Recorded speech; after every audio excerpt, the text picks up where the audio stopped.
Hello, hello, hello. It's sweet potato and tikka masala time. So, I'm not going to break down the spices. I'm just going to show you how I mix them and let you know that you can make this well in advance of any time you want to make a tikka masala. You just have to mix the spices together and they will store in your freezer for up to 1 year. Isn't that awesome? Mix them, store them in the freezer for up to 1 year. And now I'm just going to let you enjoy the music.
And now on to our dish. You will take a can of tomato sauce. You will pour that into a saucepan. You will then take about a quarter cup of water and put that into the can so that you can get out any remaining tomato sauce and add a little liquid to your mixture to accommodate for evaporation. Then you will take bay leaves, one large bay leaf or two small ones, and you will let those sit in the tomato sauce on very low, like a low simmer. You'll cover that and let that simmer for about 20 minutes. As that is simmering, you're going to want to preheat your oven 400 degrees. There you go. Total cooking time will be 1 hour, but we're preheating and cooking initially only at 40 minutes. You're going to take a can of cannellini beans or whatever white bean of your choice, drain that, and then take that to the sink and rinse off the liquid that is in the can because it's full of so much sodium.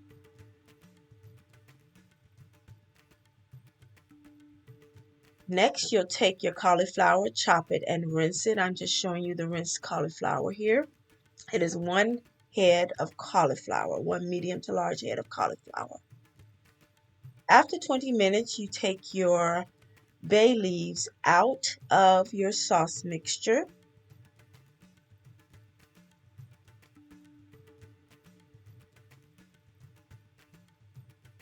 Then you will sit your sauce to the side for later use. Next, you take one medium onion and slice it into strips. Very easy, no particular size. Then you'll take 3 medium to large sweet potatoes. You'll peel them, dice them or chop them into bite-sized pieces and rinse, and then they're ready to go. You'll then take a very large pan, a very large roasting pan, and you see I'm spraying in my non-stick cooking spray because you don't want everything to stick to the pan. In go the potatoes, in go the cauliflower, and then comes the onions. Once the onions are in, you're going to take a can of now tomato paste, not tomato sauce, tomato paste, because you want it to cling to the vegetables. So just a can of tomato paste, put it all in there, and you see I have gloves on because we're going to get dirty. Well, not dirty. We're going to get our hands in there, and you don't want tomato sauce all under your nails and everything. So put some gloves on and go to town mixing that up. Mix it up, spread it out. Make sure you're getting that tomato sauce on every vegetable in there. All through the nooks and crannies of the cauliflower. You'll even see me massaging it. Oh, there I am, right there at some points, just to make sure that everything is properly coated.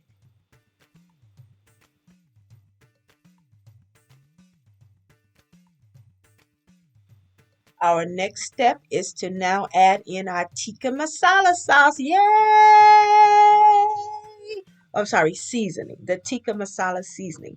And the reason you want to add the seasoning is you want it to dry roast into the vegetables.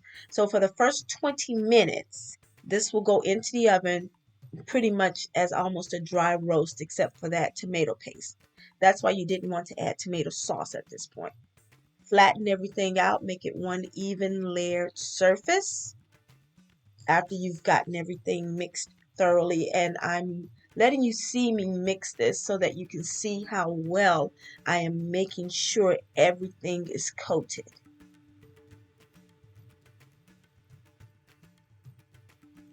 So now we're just going to take some olive oil, and I'm going to put it in a spray bottle. I'm being a little extra here because I have my nice even layer there. I don't want to disturb it. So I'm going to spray olive oil all over the vegetables, just across the top, all over them, until the vegetable mixture looks like it's glistening. And you'll see as I take it to the oven, they're very shiny. They're glistening. So all the vegetables are covered.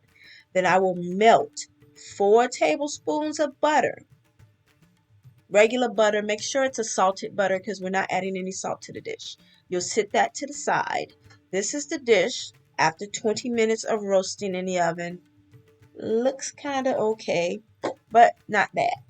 We'll take our cannellini beans, which have been rinsed, and place them and drained, and place them in the pan. Then you don't want to mix this by hand because you'll crush the beans. So we'll take a large spoon and stir those beans in to mix them into the other vegetables so that they don't get bruised or crushed, and you can have some solid beans. But you also are going to put this back into the oven for the remaining 20 minutes of cooking time to get the beans a chance to cook. So back to the oven we go.